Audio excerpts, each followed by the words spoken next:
ऐ इंसान, जरा तू अपनी पैदाइश के ऊपर गौर कर, जरा तू अपनी सृष्टि के ऊपर गौर कर, अपनी तख्लीक के ऊपर गौर कर। तू पैदा कैसे किया गया? तू एक मनी के कतरे से, एक स्पर्म की बूंद से तुझको पैदा किया गया, और फिर तू एक जमा हुआ खून बन गया, फिर तू गोश्त का लोथड़ा बन गया, फिर तू जीता जागता इंसान बन गया। ऐ इंसान, एक हकीर पानी के कतरे से पैदा होने वाले इंसान, तू अपनी जात पर गुरूर क्यों करता है, तकब्बुर क्यों करता है? इंसान किस बात पर तकब्बुर करता है? अगर इंसान को अपनी दौलत पर तकब्बुर है तो इंसान याद रखे, इस दुनिया में बहुत बड़े बड़े दौलतमंद आए। बहुत बड़ा दौलत वाला था कारून, इतनी दौलत थी कारून के पास के कुरान कहता है व आतैनाहु मिनल कुनूज़ि मा इन्न मफातिहहु लतनू बिल उस्बति उलिल कुव्वा। हमने कारून को इतनी दौलत दी थी, इतना खजाना दिया था कि कारून के खजानों की चाबियों को बहुत सारे पहलवान बड़ी मुश्किल से उठाते। अंजाम क्या हुआ कारून का? कारून को अपनी दौलत पर बड़ा नाज था, बड़ा गुरूर था, बड़ा तकब्बुर था। अंजाम क्या हुआ? अल्लाह कहता है फखसफना बिही व बिदारिहिल अर्दा, हमने कारून को जमीन दिया, हमने कारून के महल को जमीन में दसा दिया, हमने कारून के खजाने को जमीन में दसा दिया।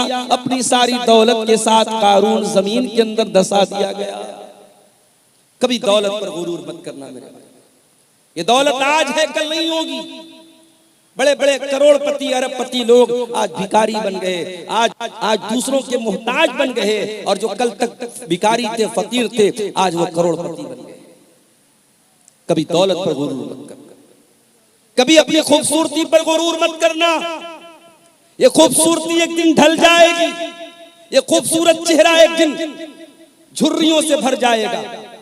ये चेहरा, जिस चेहरे की खूबसूरती पर नाश करते हो, इस चेहरे पर सिलवटें पड़ जाएंगी, इस चेहरे पर झुर्रियां पड़ जाएंगी, ये बाल सफेद हो जाएंगे, ये बदन कमजोर पड़ जाएगा। ना अपनी खूबसूरती पर गुरूर करो, ना अपनी ताकत पे गुरूर करो, ना अपनी दौलत पे गुरूर करो। अल्लाह ताला कहता है मेरे स्पेशल बंदे वो हैं जो जमीन के ऊपर तकब्बुर नहीं करते, गुरूर नहीं। इसीलिए अल्लाह ताला कुरान के 15वें पारे में फरमाता है वला तमशी फिल अर्दि मरहा, जमीन में अकड़ करके न चला करो। इन्नका लन तखरिकल अर्द वलन तबलुगल जिबाल तूला, न तो तू जमीन को फाड़ सकता है, न तू आसमान की पहाड़ों की बुलंदियों पर चढ़ सकता है। ऐ इंसान, तू अकड़ करके क्यों चलता है, तू तकब्बुर क्यों करता है? चार पैसे आ गए, जरा सी समाज में इज्जत मिल गई तो अपने स्टेटस पर, अपने मकाम पर, अपने ओहदे पर, अपनी कुर्सी पर कोई गुरूर न करे। गुरूर करना इब्लीस का तरीका है, तकब्बुर करना इब्लीस का तरीका है, और अपने आप को डाउन रखना, अपने आप को कमजोर समझना, अपने आप को छोटा समझना, ये नबियों की सुन्नत है मेरे प्यारे साथ। तकब्बुर करना और गुरूर करना ये शैतान की अलामत है मेरे प्यारे साथ।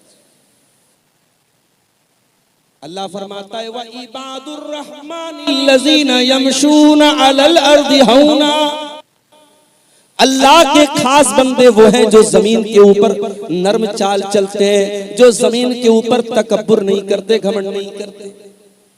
अच्छा, यहां एक सवाल पैदा होता है।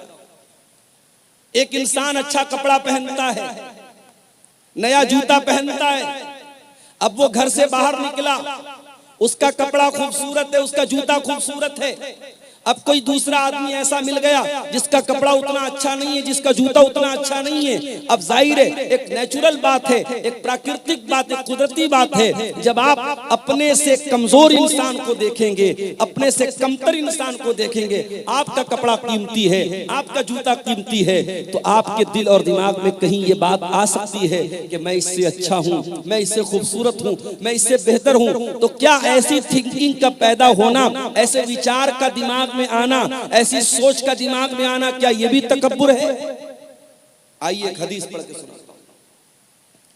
अल्लाह के नबी फरमाते हैं जिस इंसान के दिल में जर्रा बराबर तकब्बुर होगा वो जन्नत में नहीं जाएगा। सहाबे किराम दहल गए। सहाबे किराम कांप गए। अल्लाह के रसूल, जर्रा बराबर जिसके दिल में तकब्बुर होगा, अहंकार होगा, घमंड होगा, गुरूर होगा, वो जन्नत में नहीं जाएगा। ऐ अल्लाह के नबी, हम में से हर इंसान चाहता है उसका कपड़ा अच्छा हो, हर इंसान चाहता है उसका जूता अच्छा हो, अच्छा जूता पहन के निकले, अच्छा कपड़ा पहन के निकले। अब किसी दूसरे को देख करके अगर अपने आप को बड़ा समझ लिया तो ऐ अल्लाह के नबी, ये तो बड़ा घाटे का सौदा है। एक जरा सा तकब्बुर पैदा होगा और इंसान जहन्नम में चला जाएगा।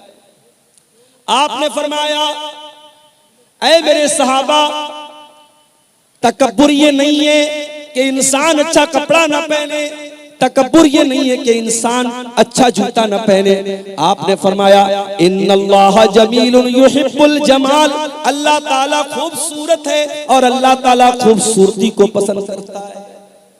ये बड़ी प्यारी बात है। अल्लाह ताला खूबसूरत है, साहिबे जमाल है, अल्लाह जमील है और जमाल को पसंद करता है। कभी गौर कीजिए, अल्लाह ताला की कायनात कितनी खूबसूरत है।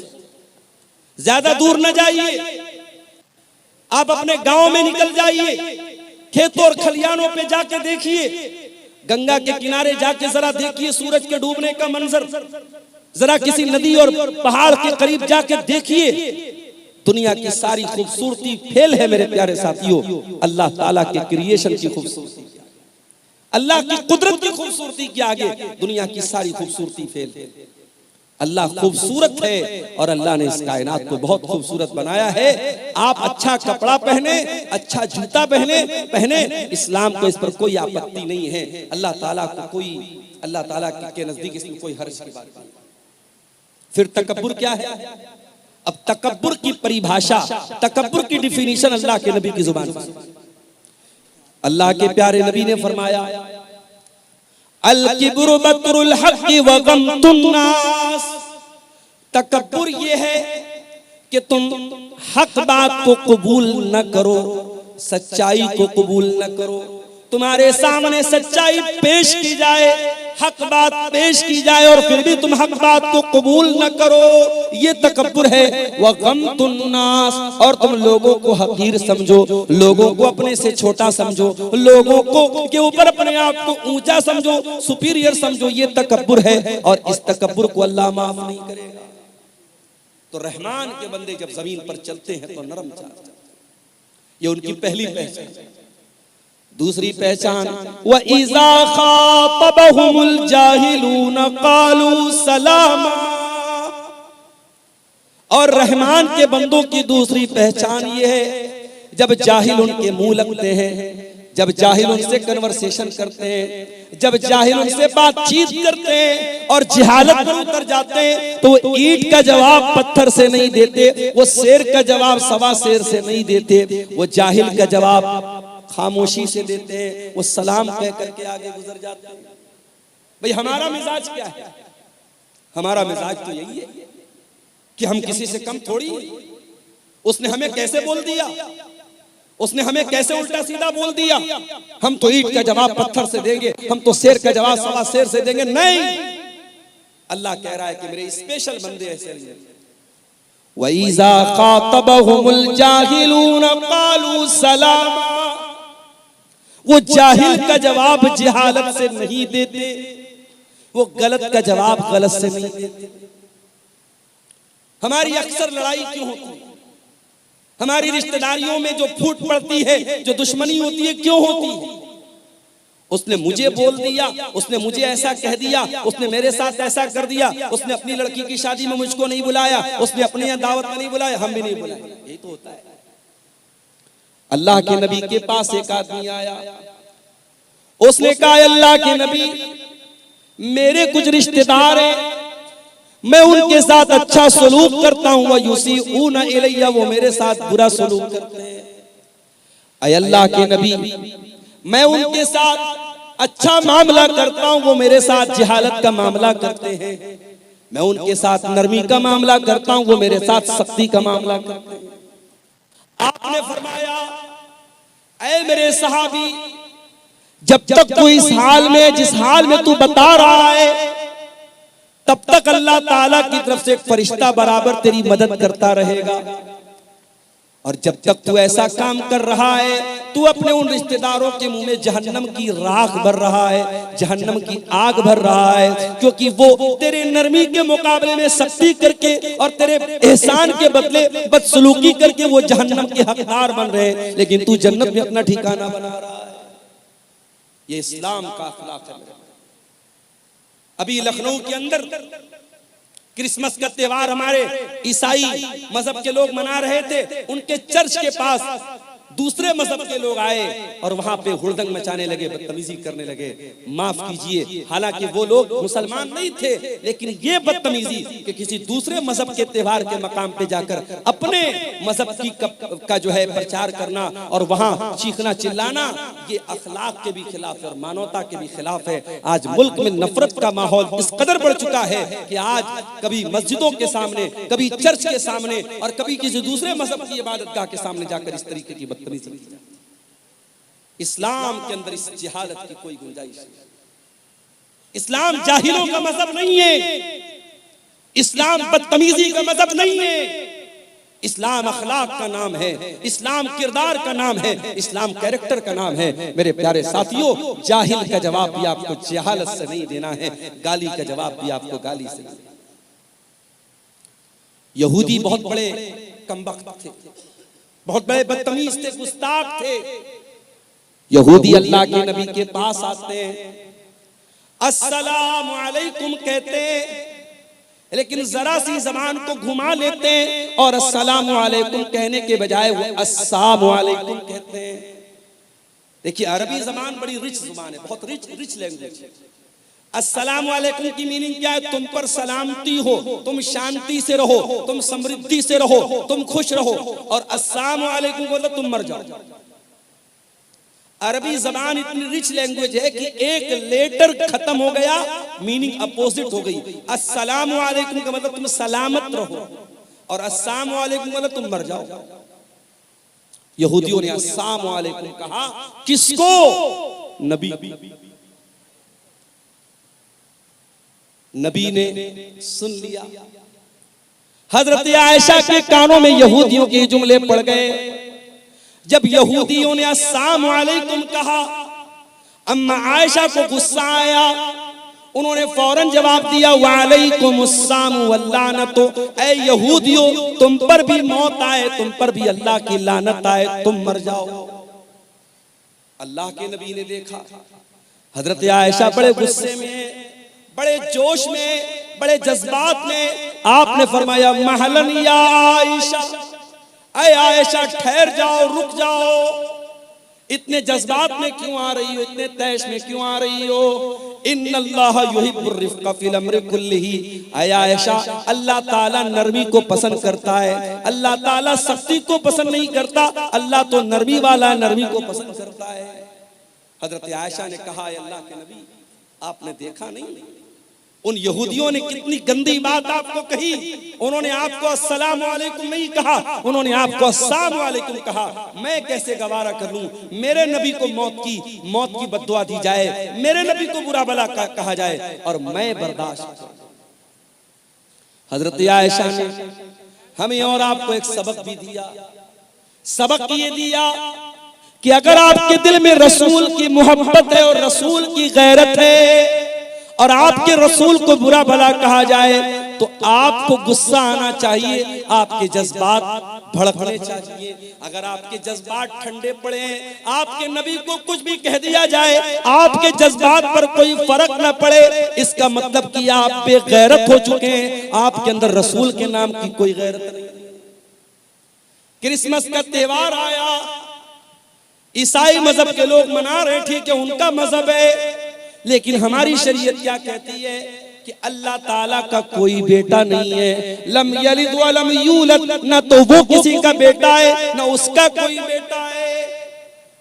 क्रिसमस मनाने वाला तो ये अकीदा रखता है कि आज के दिन अल्लाह ताला का बेटा पैदा हुआ है, नौजुबिल्लाह। और मुसलमान बेचारा अपने आप को सेकुलर साबित करने के लिए और अपने आप को मानवतावादी साबित करने के लिए ये क्रिसमस की मुबारकबाद देता है और उसमें शामिल होता है। कितने मुसलमान बच्चे सांता क्लॉस बनते हैं और उनकी नकाब पहने हुई मुसलमान माँ अपने सांता क्लॉस बने बच्चे को स्कूल में छोड़ने जाती है। मेरे प्यारे भाइयों, मेरी माँ और बहनों, होना तो ये चाहिए था कि हम इस शिर्क से अगर रोकने की क्षमता रखते तो हम रोकने की कोशिश करते। हम रोक नहीं सकते तो कम से कम बुरा समझते, मगर हम बुरा कहाँ समझ रहे हैं, हम तो सपोर्ट कर रहे हैं, हम तो साथ दे रहे हैं। इसका मतलब कि तौहीद की गैरत हमारे अंदर नहीं है, अल्लाह की गैरत हमारे अंदर नहीं है। अल्लाह को गाली दी जा रही है, अल्लाह को बुरा भला कहा जा रहा है, अल्लाह का बेटा बनाया जा रहा है और हम मुबारकबाद दे रहे हैं, हम शुभकामनाएं दे रहे हैं, हम उनके साथ शामिल हो रहे हैं। मेरे प्यारे साथियों, हजरत आयशा ने यह सबक दिया है कि मुसलमान अगर हो, अल्लाह से मोहब्बत करते हो, रसूल से मोहब्बत करते हो, अल्लाह को बुरा भला कहा जाए तो तुम्हारा खून खौल जाना चाहिए, रसूल को बुरा भला कहा जाए तो तुम्हारा खून खौल जाना चाहिए। हजरत आयशा कहती हैं, मुझसे बर्दाश्त नहीं हुआ, मैंने जवाब दिया, ऐ यहूदियों, तुम पर अल्लाह की लानत आए, तुम मेरे नबी को बुरा भला कह। नबी ने क्या जवाब दिया?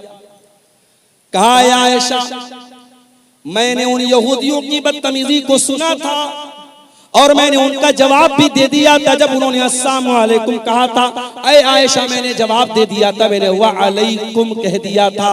उन्होंने कहा था अस्सलामु अलैकुम, ऐ मोहम्मद सल्लल्लाहु अलैहि वसल्लम, आपके ऊपर मौत आ जाए, आप खत्म हो जाएं, आप हलाक हो जाएं। ऐ आयशा, मैंने जवाब दे दिया था व अलैकुम, तुम पर भी हलाकत आ जाए, तुम भी मर जाओ, तुम भी खत्म हो जाओ।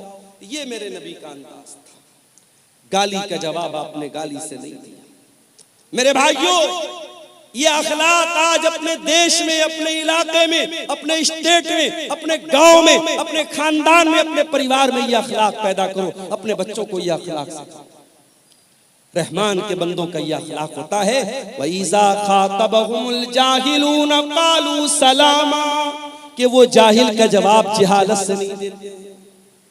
अच्छा, उनका दिन ऐसा गुजरता है, उनकी रात कैसी गुजरती है? वल्लज़ीन यबीतून लिरब्बिहिम सुज्जदन व क़ियामा, जब दुनिया रात में आराम कर रही होती है, गुलछर्रे उड़ा रही होती है, अय्याशी कर रही होती है, रहमान के स्पेशल बंदे रात को तहज्जुद पढ़ते हैं, क़ियामुल लैल करते हैं, रात रात भर सजदा करते हैं, रात रात भर क़ियाम करते हैं, रातों को तहज्जुद की नमाज पढ़ते हैं। आज कितने मुसलमान हैं जो तहज्जुद की नमाज पढ़ते हैं? अरे तहज्जुद छोड़ दो, संभल की बात करने वाले, बनारस की बात करने वाले और उन मस्जिदों की बात करने वाले जिन मस्जिदों पर दुश्मनों की निगाहें हैं, अपने गांव की मस्जिदों को पहले आबाद करो। तुम्हारे गांव की मस्जिद में फजर की नमाज में कितने लोग रहते हैं? मुअज्जिन अज़ान की आवाज दे रहा है, अस्सलातु खैरुम मिनन नौम, नमाज नींद से बेहतर है, और मोहल्ले में, गांव में सैकड़ों लोग रहते हैं, दो चार बूढ़ों के अलावा, दो चार बुजुर्गों के अलावा, जो डंडा लेके मस्जिद में पहुंचते हैं, कोई फजर की नमाज में आने को तैयार नहीं है। गोया हम ये साबित कर रहे हैं कि ऐ मुअज्जिन, तू कहता है नमाज नींद से बेहतर है, लेकिन मेरे नजदीक नींद बेहतर है, मैं नींद को छोड़ करके नमाज पढ़ने को तैयार नहीं।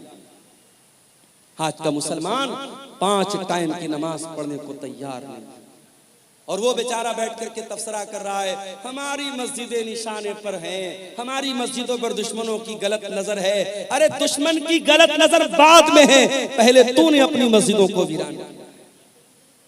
दिल्ली की जामा मस्जिद में अभी मेरे पास वीडियो आया, वहां इंस्टाग्राम की रील बन रही है, लड़का लड़की प्यार मोहब्बत की रील बना रहे। कहा?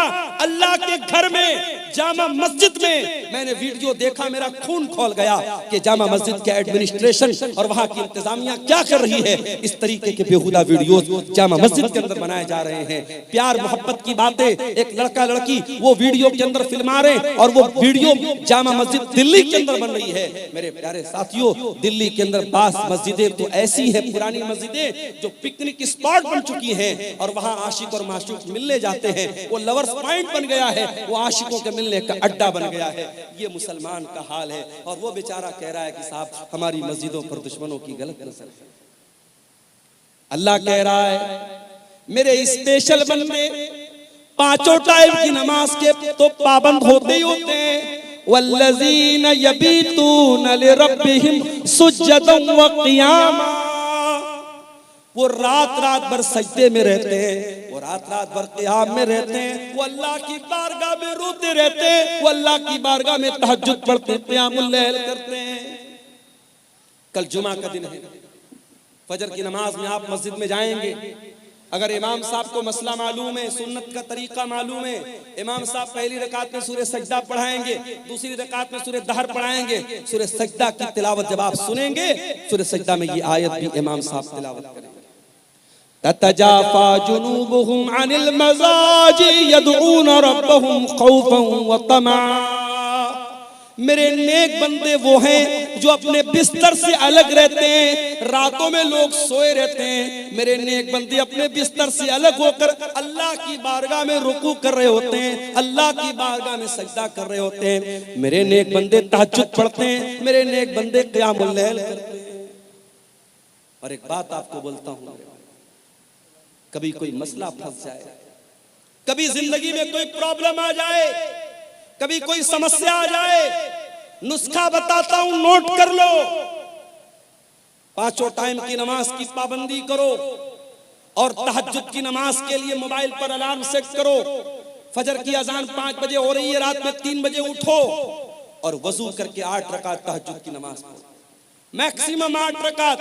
अगर 8 रकात पढ़ने की ताकत नहीं तो 6 भी पढ़ सकते हो, 6 की ताकत नहीं तो 4 भी पढ़ सकते हो, 4 की ताकत नहीं तो 2 भी पढ़ सकते हो, मिनिमम 2 रकात, मैक्सिमम 8 रकात तहज्जुद की नमाज पढ़ो।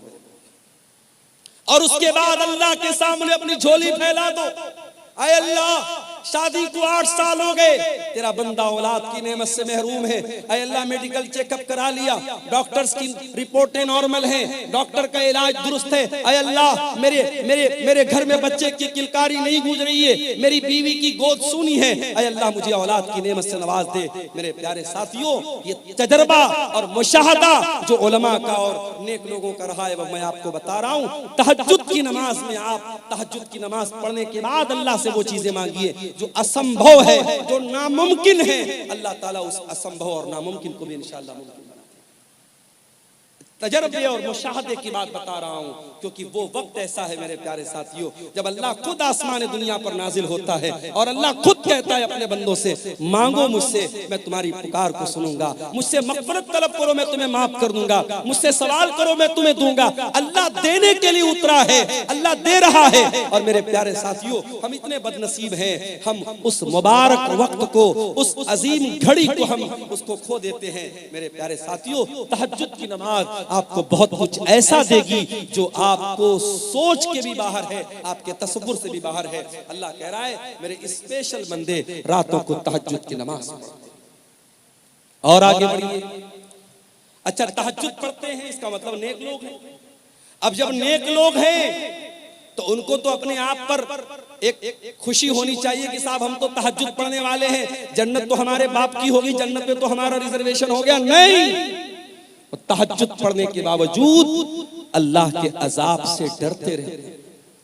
वल्लज़ीना यक़ूलूना रब्बना स्रिफ अन्ना अज़ाब जहन्नम इन्ना अज़ाबहा कान गरामा इन्नहा साअत मुस्तक़र्रन व मुक़ामा। रहमान के खास बंदे तहज्जुद की नमाज पढ़ते हैं, रात रात भर जागते हैं, लेकिन फिर भी अल्लाह से दुआएं करते हैं कि ऐ परवरदिगार तू जहन्नम के अजाब से हमको बचा ले। इन्ना अज़ाबहा कान गरामा, जहन्नम का अजाब तो चिमट जाने वाला है, जहन्नम का अजाब तो चिपक जाने वाला है, जहन्नम का अजाब तो छोड़ने वाला नहीं है, जहन्नम की अजाब तो जान छोड़ने वाला नहीं है। आज 2-4 लाख रुपये हमने मस्जिद में दे दिया, 2-4 लाख रुपये हमने मदरसे में दे दिया, कोई जलसा करा दिया, कोई मस्जिद बनवा दी, कोई यतीमों की मदद कर दी, तो हम उतने ही पर बड़े फख्र से, बड़े गुरूर से हम अपने आप को समझते हैं कि साहब हमने तो बहुत बार तीर मार लिया, अब तो जन्नत हमारे बाप की हो गई। नहीं मेरे प्यारे साथियों, ये बहुत ही खतरनाक किस्म का तकब्बुर है कि इंसान अपनी नेकियों को, अपने नेक अमाल को अपनी नजात के लिए फाइनल समझे कि हाँ मैंने नेकी कर ली तो मेरी नजात हो गई। इंसान को नेकी करके भी डरना चाहिए, पता नहीं अल्लाह ताला ने उसकी नेकी कबूल की है कि नहीं। हजारों साल पहले जब इब्राहिम अलैहिस्सलाम ने खाने काबा को बनाया था, उनका बेटा इस्माइल भी अपने बाप के साथ खाने काबा को बना रहा था।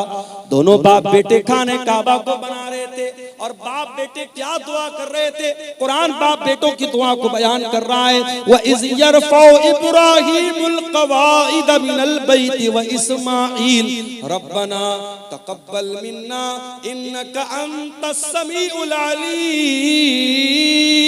ऐ परवरदिगार, इब्राहिम दुआ कर रहे हैं, उनका बेटा इस्माइल दुआ कर रहा है, ऐ परवरदिगार हम बनाने को तो खाने काबा बना रहे हैं, ऐ अल्लाह हम तेरा घर बना रहे हैं, हम मस्जिद बना रहे हैं, लेकिन ऐ अल्लाह हमको पता नहीं हमारा ये अमल कबूल होगा कि नहीं होगा। रब्बना तक़ब्बल मिन्ना इन्नका अंतस समीउल अलीम। ऐ अल्लाह तू हमारी इस नेकी को कबूल फरमा ले, तू दुआओं को सुनने वाला है, तू दिल का हाल जानने वाला है।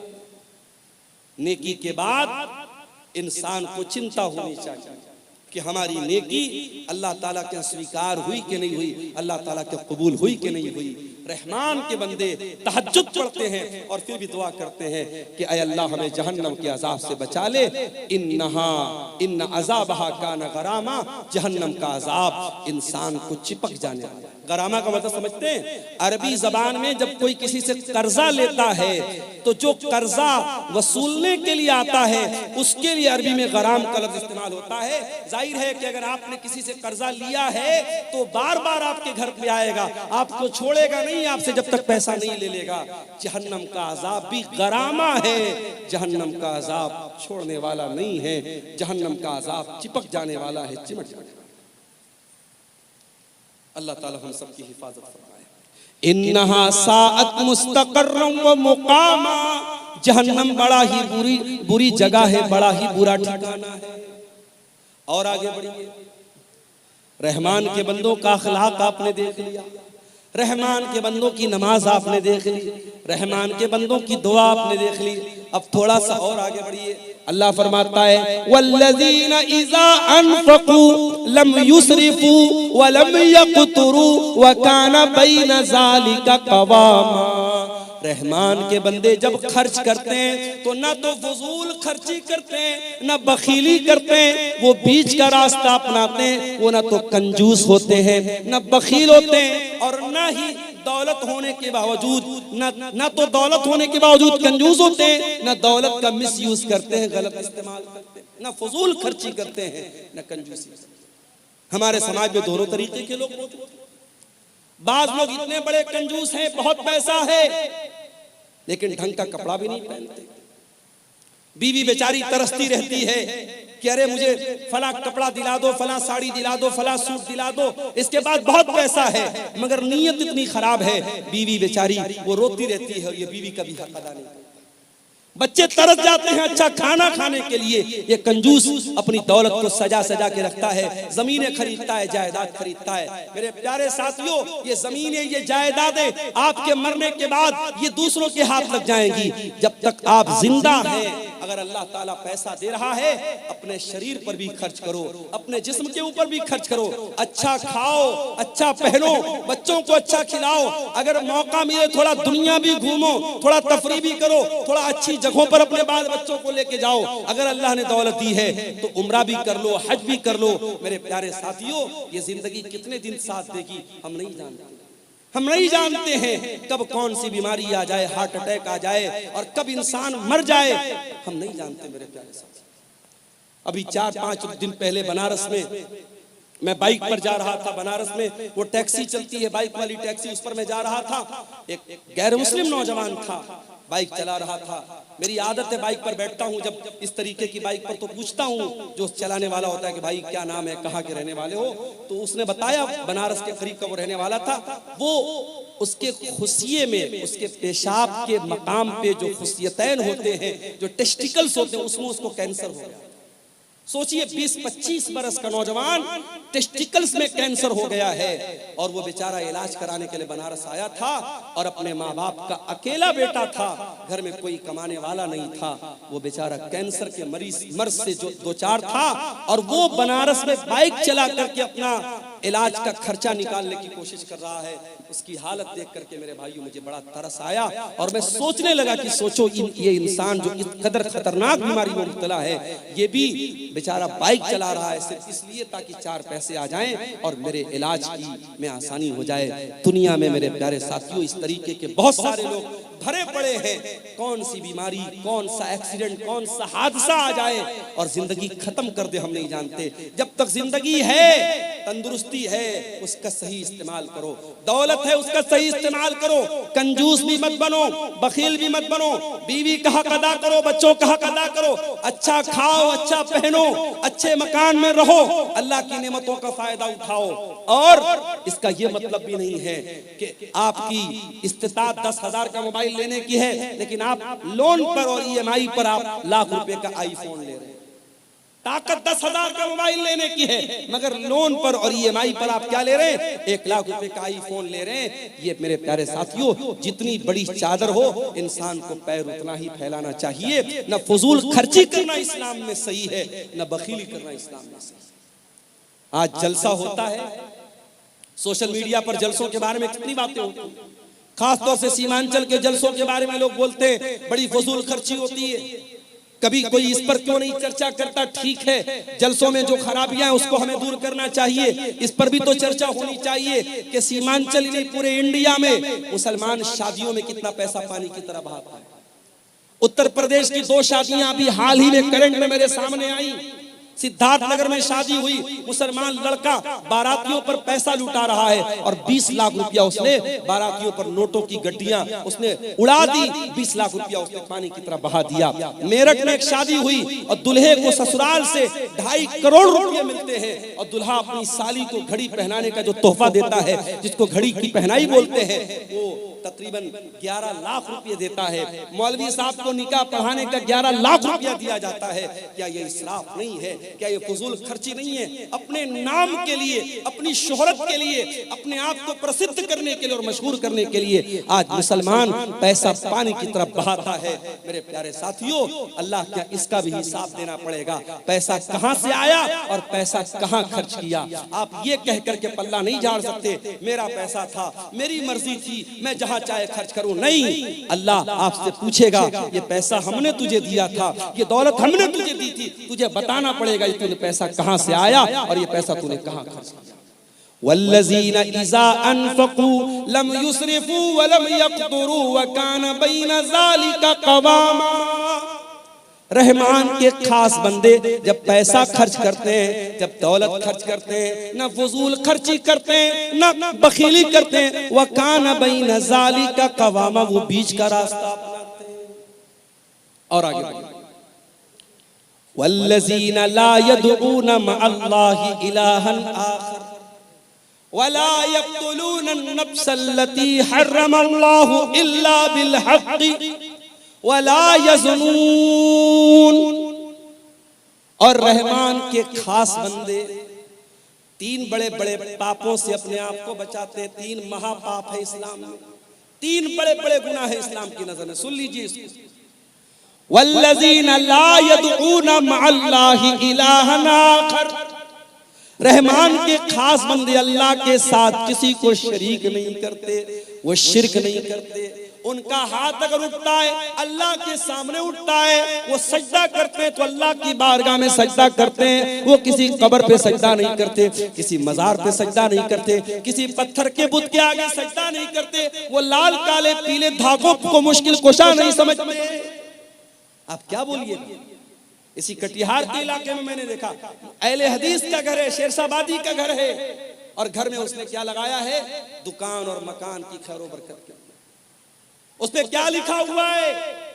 कुछ गिनतियां लिखी हुई हैं, कुछ गिनतियां लिखी हुई हैं, और ये अकीदा रखा गया कि ये मेरे मकान में लगा रहेगा तो मेरे मकान में बरकत आएगी। ये उल्टी सीधी गिनती लिखने से तेरे मकान में बरकत नहीं आएगी। मकान में बरकत तेरे अमल से आएगी, तेरे ईमान से आएगी, तेरे कुरान पढ़ने से आएगी।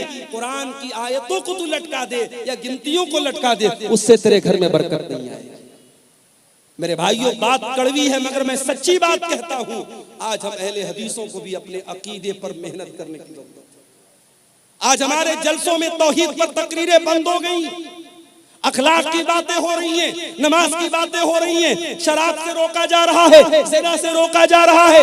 मगर दुनिया का सबसे बड़ा पाप क्या है? दुनिया का सबसे बड़ा गुनाह क्या है? शिर्क करना। आज कितनी मुसलमान लड़कियां हैं, कॉलेजों में पढ़ रही हैं, हिंदू सहेली के साथ वो पढ़ रही है, उसका कोई त्योहार आया, उसने एक बच्ची महिला पिंडाल में रो रही है, किनकी बच्ची है उसको ले जाइए। किसी गैर मुस्लिम का त्योहार आया, मुसलमान लड़की स्कूल और कॉलेज में पढ़ रही है, उसके त्योहार में बाकायदा शामिल होती है और उसके मजहबी इबादत में शामिल होती है। मैं ये मसला बता दूं आपको, आपके गांव का कोई गैर मुस्लिम पड़ोसी है, कोई गैर मुस्लिम भाई है, उसके साथ मेल जोल रखना, उसके साथ प्यार मोहब्बत करना, उसके साथ अच्छा सलूक करना, उसके सुख दुख में काम आना, मैं बिल्कुल मना नहीं कर रहा हूं, इस्लाम तो इसका हुक्म देता है। मगर हाँ, जब मसला ईमान का आ जाए, जब मसला अकीदा का आ जाए, वहां कोई कॉम्प्रोमाइज नहीं करना। किसी गैर मुस्लिम के मजहबी इबादत में आपको शामिल नहीं होना है। इबादत अगर होगी तो अल्लाह की होगी, ये उसूल है, ये उसूल है कुरान का। कुल या अय्युहल काफिरून ला आबुदु मा ताबुदून, ऐ नबी आप कह दीजिए कि ऐ काफिरों, जिसकी इबादत मैं करता हूं उसकी तुम नहीं करते, जिसकी तुम करते हो मैं नहीं। तो रहमान के खास बंदे शिर्क नहीं करते। सबसे बड़ा पाप क्या है? अल्लाह के बराबर किसी को बना देना, अल्लाह के बराबर किसी को दर्जा देना। आप तो सीमांचल के इलाके में रहते हैं, यहां तो कम ये चीजें आपको मिलेंगी। आप जरा सा उत्तर प्रदेश में आइए, जरा कलकत्ता चले जाइए, जरा आप मालदा साइड में, बारसोई साइड में आप चले जाइए, आपको जगह जगह शिर्क के अड्डे मिल जाएंगे। मुसलमान किस किस चीज के आगे सर झुका रहा है आप यकीन नहीं कर सकते। एक मुसलमान रास्ते में जा रहा था, उसके एक पैर का जूता टूट गया। अब एक पैर का जूता पहन के तो वो चल नहीं सकता था, उसने मारे गुस्से में अपने जूते को एक पेड़ के ऊपर फेंक दिया। एक साल के बाद जब वो मुसलमान उस जगह से गुजरा, देखा कि पूरे पेड़ पर ढेर सारे जूते पड़े हैं। उसने किसी से पूछा, भाई इस पेड़ पर इतने सारे जूते कहां से आए? कहा कि नहीं मालूम, बस कोई आदमी यहाँ से गुजरा था, देखा कि इस पेड़ पर एक जूता पड़ा है, तो लोगों ने आपस में ये धारणा बना ली, अकीदा बना लिया कि इस पेड़ के ऊपर जूता लटकाने से बिगड़ी बन जाएगी, मुसीबत दूर हो जाएगी, मन्नत पूरी हो जाएगी। अब जूते पर जूता, जूते पर जूता लटकाया जाए। ये मुसलमान का अकीदा है। मुसलमानों के अकीदे में इतना बिगाड़ है मेरे प्यारे साथियों, कहीं बिल्ली की कब्र है, कहीं घोड़े का मजार है, कहीं पागल बाबा का मजार है, और वहां जाके मुसलमान सर झुका रहा है।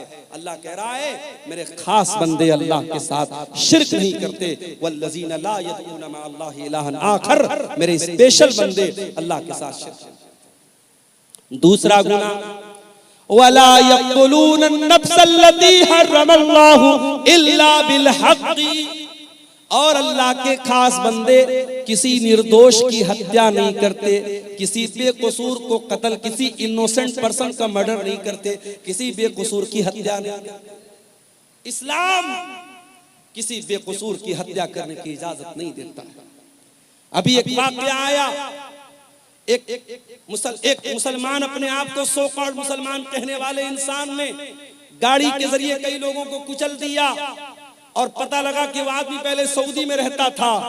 सऊदी हुकूमत ने साफ बयान दे दिया उस इंसान का हमसे कोई ताल्लुक नहीं है, और वैसे भी वो मुसलमान नहीं था, मुल्हिद इंसान था, दीन बेजार इंसान था। मेरे प्यारे साथियों, कोई मुसलमान इस तरीके की हरकत अगर करे, किसी बेकसूर की हत्या करे, किसी निर्दोष को मार दे, तो कान खोल करके सुन लो, इस्लाम को उससे कोई संबंध नहीं है। इस्लाम बेकसूरों की जान लेने की शिक्षा नहीं देता है। इस्लाम के नजदीक बहुत बड़ा क्राइम है, बहुत बड़ा गुनाह है किसी की जान लेना। हाँ, इस्लाम में 3 ऐसे मकामात हैं जहां किसी की जान ली जा सकती है, ये भी याद रखो। इस्लाम में 3 लोगों को कत्ल किया जा सकता है।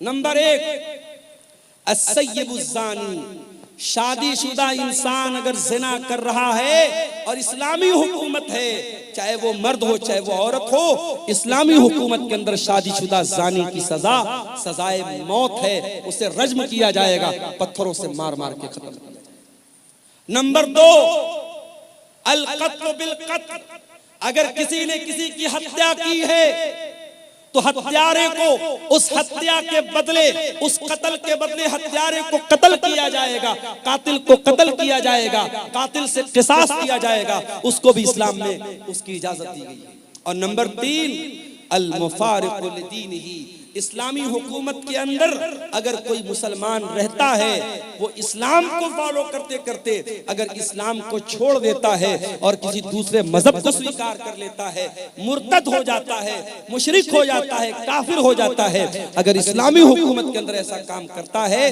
तो इस्लाम में मुर्तद की सजा सजाए मौत है।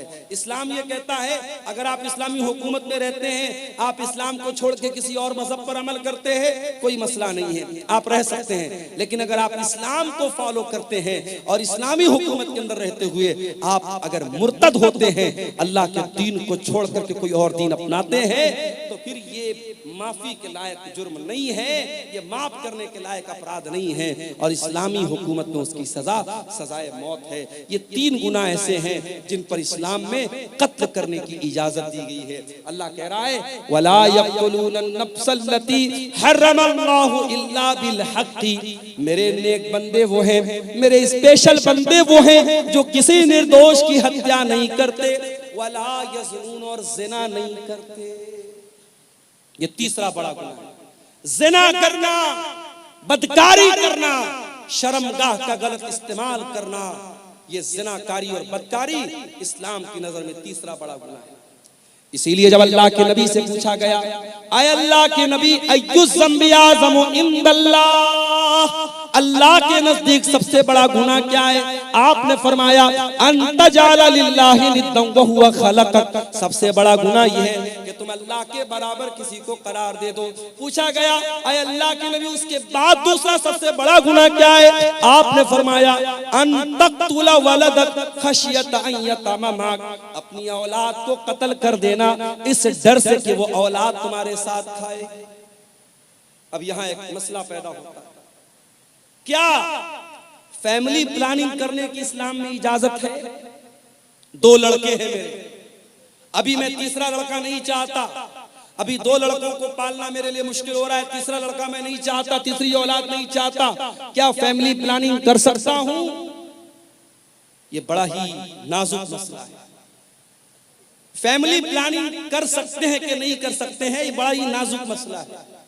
उसमें अगर आप बच्चे की पैदाइश और बच्चे के मां के पेट में वजूद में आने से पहले के जो तरीके हैं जिसमें हमल न ठहरे, अगर वो तरीके आप अपनाते हैं तो उसकी गुंजाइश मौजूद है।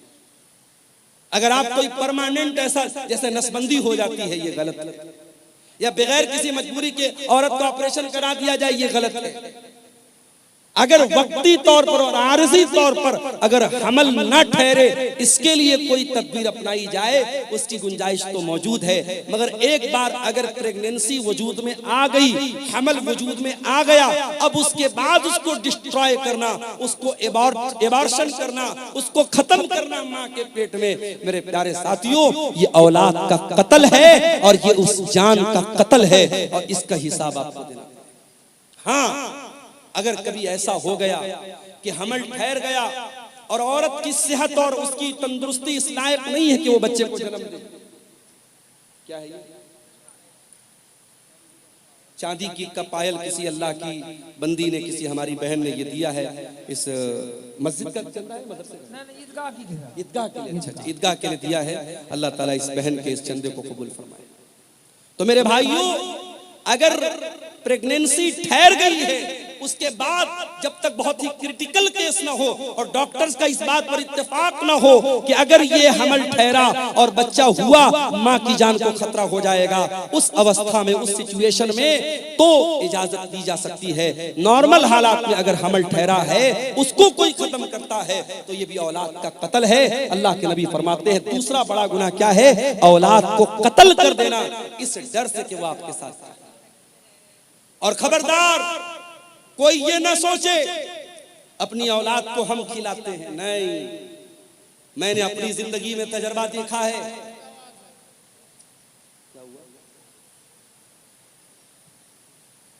मेरी 3 बेटियां हैं।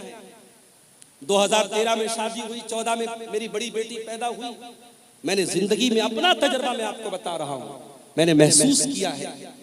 खास तौर से बेटी जब पैदा होती है, इंसान अपनी जिंदगी में, अपनी रोजी रोटी में, अपने कारोबार में, अपनी मईशत में बरकत महसूस करता है। औलाद अपना मुकद्दर लेके आती है। आप खबरदार ये मत सोचिए कि आप अपनी औलाद को खिलाते हैं। आपको भी खिलाने वाला अल्लाह है और आपकी औलाद को भी खिलाने वाला अल्लाह है।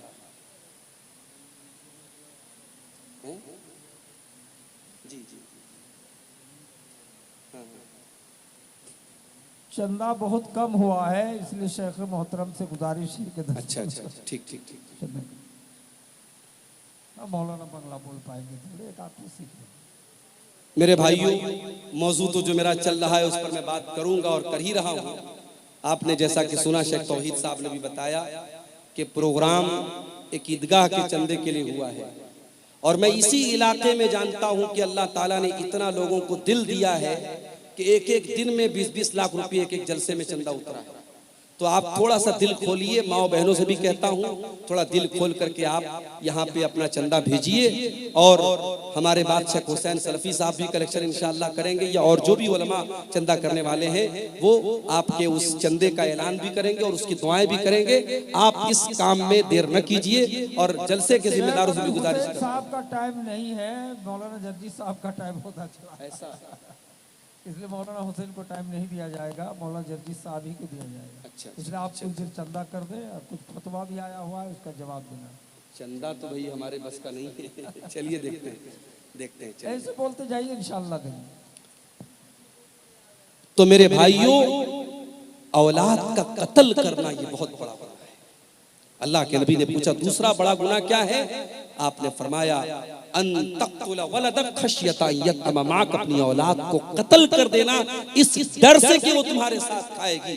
औलाद को हम नहीं खिलाते, अल्लाह खिलाता है, बात याद रखिए। नहनु नर्ज़ुकुहुम व इय्याकुम, तुमको भी खिलाने वाले हम हैं, तुम्हारी औलाद को खिलाने वाले भी हम हैं। इस गलतफहमी में मत रहना कि औलाद को हम खिलाते। अल्लाह कह रहा है कि तुम्हारी औलाद को हम खिलाते हैं, तुम अपनी औलाद के रोजी के मालिक नहीं हो। अल्लाह ताला ये 1000 किसी भाई ने चंदा दिया है, अल्लाह इस चंदे को कबूल फरमाए।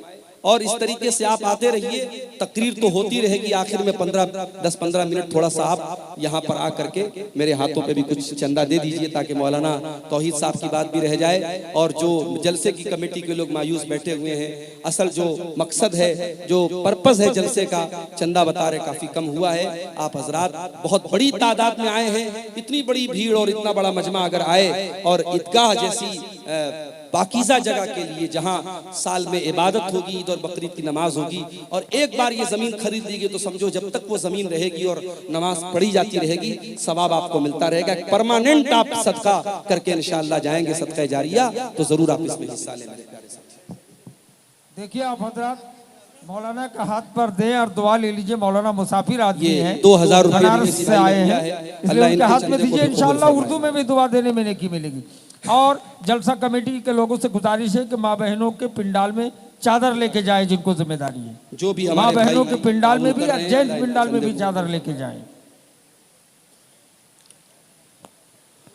तो अल्लाह के नबी से पूछा गया कि दूसरा बड़ा गुनाह क्या है? आपने कहा औलाद को कत्ल करना। फिर पूछा गया अल्लाह के नबी तीसरा बड़ा गुनाह क्या है? आपने फरमाया अंतुजानिया हलीलत जारिक, अपने पड़ोसी की बीवी के साथ जिना करना। जिना तो किसी भी औरत के साथ करना हराम है, पड़ोसी का जिक्र आपने खास तौर से इसलिए किया क्योंकि पड़ोसी के ऊपर भरोसा करता है। अगर कोई अपने पड़ोसी के साथ विश्वासघात करे, पड़ोसी के भरोसे का खून करे तो ये डबल गुनाह है, ये गुनाह पर गुनाह है। इसलिए अल्लाह के नबी ने पड़ोसी का खास तौर से जिक्र किया। तो ये तीन बड़े बड़े गुनाह हैं। रहमान के खास बंदे न तो शिर्क करते हैं, न कत्ल करते हैं, न ज़िना करते हैं। और अल्लाह आगे क्या कहता है, वमन यफ़अल ज़ालिका यल्क़ा सामा, और जो भी इंसान शिर्क करेगा, किसी निर्दोष की हत्या करेगा या ज़िना करेगा, वो बहुत बड़ी मुसीबत उठाएगा और बहुत बड़े गुनाह में पड़ जाएगा। युज़ाफ़ लहुल अज़ाबु यौमल क़ियामति व यख़लुद फ़ीही मुहाना, और हमेशा वो जहन्नम की आग में जलता रहेगा। लेकिन हाँ, ज़िना करने वाला भी तौबा कर ले। दुनिया वाले कहते सुबह का भूला शाम को लौट जाए, तो भूला नहीं कहते। अल्लाह कह रहा है अगर ज़िना करने वाला, कत्ल करने वाला, शिर्क करने वाला भी सच्ची तौबा कर ले, मैं उसे स्वीकार करने को तैयार हूं, मैं उसे कबूल करने को तैयार हूं। इल्ला मन ताबा व आमना व अमिल अमलन सालिहा फउलाइका युबद्दिलुल्लाहु सय्यिआतिहिम हसनात व कानल्लाहु गफूरर रहीमा। जो तौबा करेगा, जो ईमान लाएगा और जो नेक अमल करेगा, अब तक जितना गुनाह किया गुनाह कर लिया, अब तक जितना गलत काम किया कर लिया, अब तौबा कर लिया और ईमान के रास्ते पर आ गया और नेक अमल कर लिया, तो अल्लाह क्या कहता है, हम ऐसे लोगों के गुनाहों को नेकी में बदल देंगे। अब तक जितने क्राइम किए, जितने गुनाह किए, जितने पाप किए, हम उनके पापों को, उनके गुनाहों को माफ कर देंगे और उसको ट्रांसफर कर देंगे नेकियों में। मेरे प्यारे साथियों, तौबा का एक तरीका ये भी है, इंसान नमाजें पढ़े, सदका खैरात करे, अल्लाह की राह में अपनी दौलत और अपने माल को खर्च करे। अगर आपको ये महसूस होता है हाँ मुझसे जिंदगी में कुछ गुनाह हुए हैं, तो तौबा का तरीका एक ये भी है कि आप जिस तरीके से आज के इस प्रोग्राम में आपको मौका मिल रहा है कि आप ईदगाह की जमीन के लिए एक सदका जारिया आप दें, आप यहाँ पे आए और अपना चंदा जरूर लिखवाएं और दें, ताकि अल्लाह ताला आपकी तौबा को कबूल करे। जो तौबा करेगा और नेक अमल करेगा और ईमान के रास्ते पर चलेगा, अल्लाह कह रहा है उसके गुनाहों को हम नेकियों में बदल देंगे। वमन ताबा व अमिल सालिहन फइन्नहु यतूबु इलल्लाहि मताबा, और जो इंसान तौबा करता है वो सही रास्ते पर वापस पलट जाता है, वो अपनी गाड़ी को यू टर्न लेकर के सही रास्ते पर आ जाता है। आपको कटिहार से मोहना चाँद पुराना था, सही रास्ते पर आप चल रहे थे, अचानक गूगल मैप के चक्कर में गलत रास्ते पर चले। आजकल गूगल मैप बहुत रास्ता गड़बड़ बता देता है। अभी उत्तर प्रदेश में गूगल मैप के चक्कर में एक पुल कोई बन रहा था, अभी आधा अधूरा पुल बना था, उस पर 4 व्हीलर लेकर के एक नौजवान चला गया और पुल पर से उसकी गाड़ी गिर पड़ी और नौजवान बेचारा इंतकाल कर गया, अल्लाह को प्यारा हो गया। तो आप गूगल मैप के चक्कर में गलत रास्ते पर जब चले गए, रास्ते में एक आदमी जा रहा था, जलसे में जा रहा था, उसने कहा भाई साहब कहाँ जा रहे हैं? आपने कहा मोहना चाँदपुर जा रहा हूँ। तो उसने आपको बताया कि नहीं, अब अपनी गाड़ी को मोड़ दीजिए, आप यू टर्न ले लीजिए। तो तौबा भी यू टर्न है मेरे प्यारे साथियों। जब आप तौबा करते हैं, जब आपने गुनाह का काम किया, हमने कोई गलत काम किया, उस वक्त तक हम गलत ट्रैक पर चल रहे थे, गलत रास्ते पर चल रहे थे, जैसे ही हमने तौबा कर लिया, अल्लाह कह रहा है फइन्नहु यतूबु इलल्लाहि मताबा, हम अल्लाह के रास्ते की तरफ लौट के चल जाए। उसके बाद फरमाया ये 3 लोगों ने 500-500 रुपए का ताउन इस ईदगाह की जमीन के लिए दिया है। अल्लाह तबारक व तआला इनके इस चंदे को भी कबूल फरमाए, और जो भी भाई अभी सोच विचार में पड़े हैं, अल्लाह उनको तौफीक दे के वो आए और अपनी अपनी हैसियत और कैपेसिटी के एतबार से जरूर इस कार्य खैर में हिस्सा लेकर के जाए। मैं बात कर रहा हूँ कुरान के 19वें पारे की सूरह फुरकान की आयतों को आपके सामने पढ़ रहा हूँ, और रहमान के विशेष बंदों और खास बंदों की कुछ क्वालिटीज कुछ है मालूम इसका क्या है? अच्छा, दुकानदारों ने दिया, माशाअल्लाह। ये झोले में कुछ रकम आई है, अब ये इसको लोग इनके बताएंगे कितनी रकम है। ये हमारे सड़क के जो दुकानदार भाई हैं, उन लोगों ने इसको आपस में कलेक्शन करके दिया है। अल्लाह ताला उनके, देखिए साइड से सब आके चंदा दीजिए, मौलाना का हाथ से मुसाफा कीजिए। जरूरी नहीं है कि कोई 1 लाख 2 लाख रुपये चंदा दे तभी चंदा होता है। मस्जिदें बनती हैं, ईदगाह की जमीन खरीदी जाती है। मैंने देखा है कोई ऐसा भी अल्लाह का बंदा होता है जिसकी 100 रुपए की ताकत है, वो 100 रुपया बड़े कलेजे से लाके देता है, बड़े दिल के जज्बे के साथ लाके देता है। और एक इंसान 1 लाख रुपया देता है, करोड़पति आदमी 1 लाख रुपया देता है, मगर दिल की तकलीफ के साथ देता है। अल्लाह के यहाँ उस करोड़पति का दिया हुआ 1 लाख रुपये का चंदा वो 19 पड़ जाता है, और वो 100 रुपये का चंदा उस गरीब इंसान का अल्लाह के उसका मकाम ज्यादा बुलंद हो जाता है। इसलिए मेरे प्यारे साथियों, ये न समझना कि हम तो कोई छोटा मोटा हम क्यों अमाउंट देने जाएं। आप जो भी हो रहा है, यहाँ स्टेज पर लोग बैठ करके चंदा का कलेक्शन कर रहे हैं, आप आइए। मुझे मुनासिब नहीं लग रहा है, मौजू के बीच में बार बार डिस्टरबेंस भी हो रहा है, लेकिन मैं चाहता हूँ कि जलसे वालों की बात भी रह जाए। आप आकर के जरूर इस ईदगाह में अपना ताउन कीजिए। हमारी जलसा कमेटी के लोग भी चादर लेके जा रहे हैं, और खवातीन में भी, महिला पिंडाल में भी मैं गुजारिश करता हूँ कमेटी के लोगों से वहाँ 2-4 औरतों को सौंप दीजिए, और चादर में आप लोग जो ताउन कर सकते हैं करें। मुझे मुनासिब नहीं लग रहा है बीच में बार बार मौजू को, टॉपिक को छोड़ करके चंदे की बात करना। मैं अपने मौजू को खत्म करके इंशाल्लाह इस कुर्सी से उठूंगा। रहमान के खास बंदों की हम पहचान बता रहे हैं आपको, उनकी विशेषताएं बता रहे हैं, उनकी खूबियां बता रहे हैं। अल्लाह ने कहा रहमान के खास बंदे शिर्क नहीं करते, जिना नहीं करते, कत्ल नहीं करते। और आगे वल्लज़ीना ला यशहदून ज़ूर, और अल्लाह के खास बंदे वो हैं जो किसी गुनाह के काम में, किसी गलत काम में शामिल नहीं होते। नए साल की रात आ रही है, 31 दिसंबर की रात आ रही है।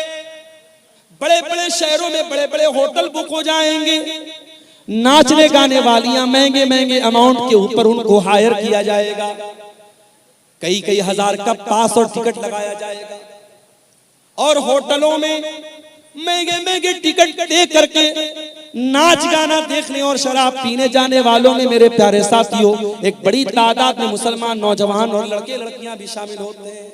कुरान क्या कहता है?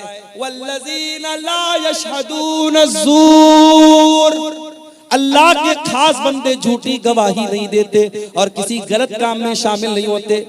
व इज़ा मर्रू बिल्लग़्वी मर्रू किरामा, और जब वो किसी लग़्व चीज के पास से गुजरते हैं तो शराफत से गुजर जाते हैं।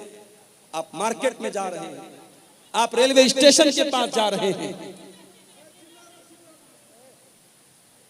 आप एयरपोर्ट के पास से जा रहे हैं, और कोई लग़्व चीज, कोई नामुनासिब चीज आपकी नजरों के सामने से आई, तो आप अगर उसको देखने लगते हैं या उस गलत काम में आप इन्वॉल्व हो जाते हैं, अल्लाह ताला हम सब की हिफाजत फरमाए। मेरे प्यारे साथियों, रब्बुल आलमीन, अगर आप किसी लग़्व चीज के पास से गुजरते हैं तो कुरान क्या कहता है? मेरे स्पेशल बंदे, वइज़ा मर्रू बिल्लग़्वी मर्रू किरामा, शराफत के साथ वहां से गुजर जाते हैं।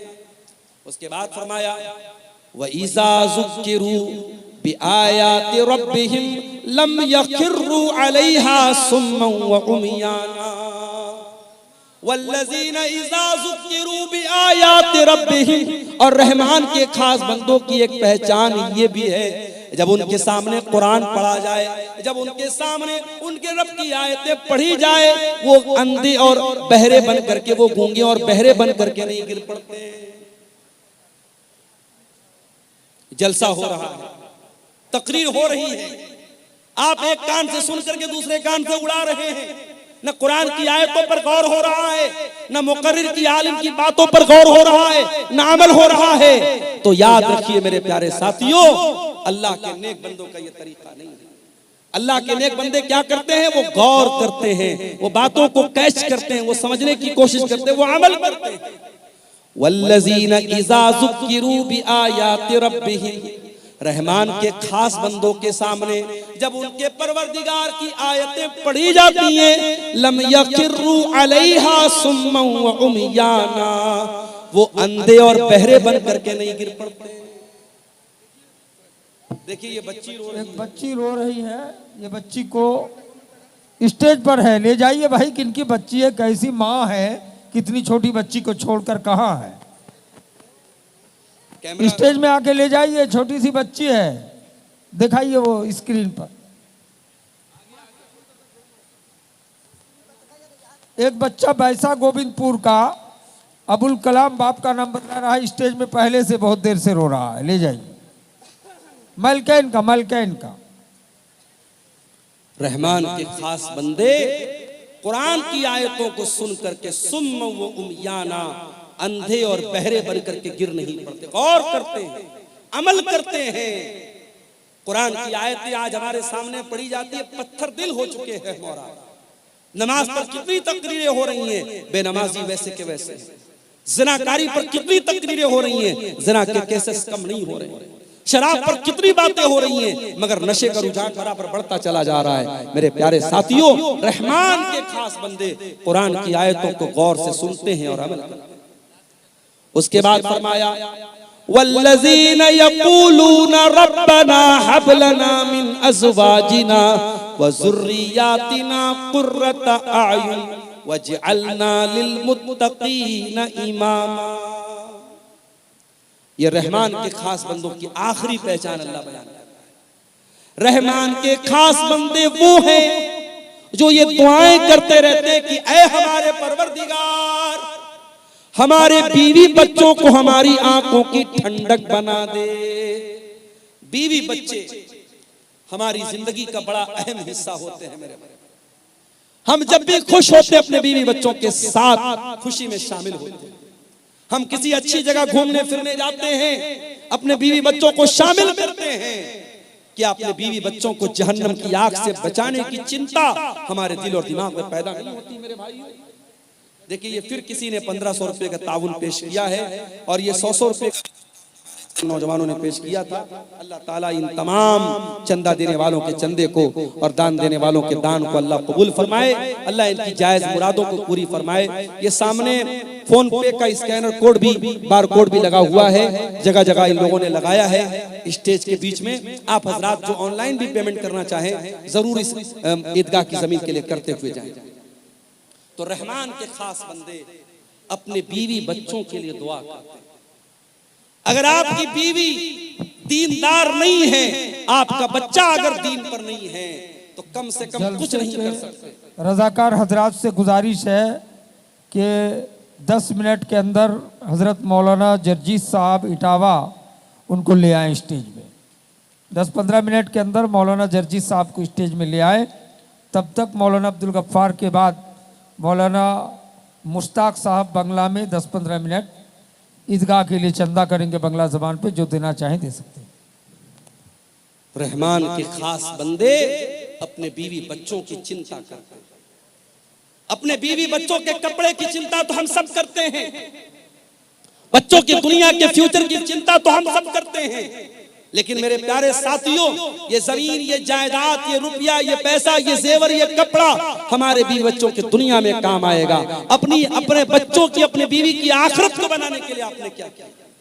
आज कितने लोग हैं, जवान बेटी उनकी पढ़ाई कर रही है कलकत्ता में, रांची में, पटना में, लड़की कहाँ जा रही है, क्या कर रही है, रातों में किससे मिल रही है, माँ बाप को कोई फिक्र नहीं है। वो तो बड़े फख्र से कहते हैं हमें तो अपनी लड़की के ऊपर भरोसा है। मेरे प्यारे साथियों, भरोसे के नाम पर आंख मूंद लेना और अपनी बेटियों को, अपनी नादान बेटियों को बुराई के अड्डों पे डाल देना, ये अक्लमंदी का सौदा नहीं है, ये फायदे का सौदा नहीं है। अपने बच्चों के अकीदे की फिक्र करो, अपने बच्चों की आखिरत की फिक्र करो। अल्लाह कह रहा है, मेरे नेक बंदे दुआएं करते हैं, रब्बना हब लना मिन अज़वाजिना व ज़ुर्रिय्यातिना क़ुर्रता आयुन। ऐ परवरदिगार, हमारे बीवी बच्चों को हमारी आंखों की ठंडक बना दे। वजअलना लिलमुत्तक़ीना इमामा, और हमें तू मुत्तकियों का इमाम बना दे। मुत्तकी बनना कमाल नहीं है, मुत्तकियों का इमाम बनना कमाल है। ऐसे मुत्तकी बनो, पूरे गांव के लिए आइडियल बन जाओ, पूरे इलाके के लिए आइडियल बन जाओ। तुम्हारी फैमिली इतनी मुत्तकी बन जाए, तुम्हारी बीवी इतनी दीनदार हो, तुम्हारे बच्चे इतने दीनदार हो कि लोग मिसाल दे कि हाँ, दीनदार ऐसे लोग होते हैं, मुत्तकी ऐसे लोग। इतनी सारी क्वालिटीज जिनके अंदर पैदा हो जाएं, अब अल्लाह ताला रिवार्ड क्या देगा, बदला क्या देगा, इनाम क्या देगा, पुरस्कार क्या देगा, जरा सुनिए। उलाइका युजज़ौनल गुरफता बिमा सबरू व युलक़ौन फीहा तहियतन व सलामा। अल्लाह कह रहा है, इनको अल्लाह जन्नत में कमरा देगा। अल्लाह कह रहा है जन्नत में रूम देगा, कमरा देगा। अभी मुंबई का सफर करना है मुझे, मैं ऑनलाइन चेक कर रहा था कि ताज होटल में अगर एक दिन रात गुजारी जाए तो कितना अमाउंट आएगा। तो मैंने इंटरनेट पर चेक किया, बंबई का बहुत 5 स्टार होटल, बड़ा मशहूर होटल है ताज होटल, एक रात गुजारने का अमाउंट कितना आ रहा था? 50,000 रुपया। 50,000 रुपया एक रात का चार्ज है ताज होटल का, जो हमारे मुंबई शहर का बहुत 5 स्टार होटल है, बहुत बड़ा होटल है। लोग चाय पीने जाते हैं ताज होटल में, लोग बताते हैं 700-800 रुपए की एक चाय होती है। जब दुनिया के 5 स्टार होटलों की इतनी उनकी रौनक है कि एक एक रात का 50-50,000 रुपया चार्ज लोग देते हैं और वहां रात गुजारते हैं, तो सोचो मेरे भाइयों, जन्नत तो हमारे तसव्वुर और हमारे इमेजिनेशन से कहीं ज्यादा खूबसूरत है। और जन्नत के कमरे कैसे होंगे, और जन्नत के महल कैसे होंगे, और जन्नत के खाना पीना कैसा होगा, हम तो तसव्वुर भी नहीं कर सकते। अल्लाह कह रहा है ये क्वालिटीज अगर आपके अंदर पैदा हो जाएं, उलाइका युजज़ौनल गुरफत बिमा सबरू, ऐसे नेक बंदों को उनके सब्र का फल मिलेगा। अल्लाह उनको जन्नत में दाखिल करेगा और जन्नत में फरिश्ते उनको सलाम करेंगे, फरिश्ते उनको सैल्यूट करेंगे। खालिदीन फीहा, और वो जन्नत में हमेशा रहेंगे। हसनत मुस्तक़र्रम व मुक़ामा, और जन्नत बहुत ही बेहतरीन ठिकाना है और बहुत ही बेहतरीन जगह है।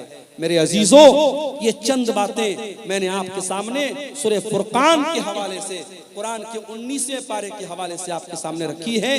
रहमान के खास बंदों की पहचान, मैं चाहता हूं कि ये जो पहचान अल्लाह ताला ने बयान की है, इन पहचान और इन विशेषताओं को हम सब भी अपना लें, ताकि अल्लाह ताला ने जो रिवार्ड दिया है, जो बदला दिया है, अल्लाह ताला उन नेक लोगों में हमको भी शामिल फरमा दे। मेरे भाइयों, ये जाते जाते जो भाई इस ईदगाह के लिए ताउन करके जा रहे हैं, अल्लाह ताला इन भाइयों के इस चंदे और ताउन को भी कबूल फरमाए। और मजीद जो भाई अब तक पीछे रहे हैं, माँ बहनों से भी गुजारिश करता हूँ, मौलाना जर्जी साहब थोड़ी देर में आएंगे, उसके पहले एक बेहतरीन तकरीर तो आप सुनेंगे, उसके पहले जो भी आप इस ईदगाह के लिए आप चंदा दे सकते हैं, ताउन दे सकते हैं, वो जरूर करके जाएं।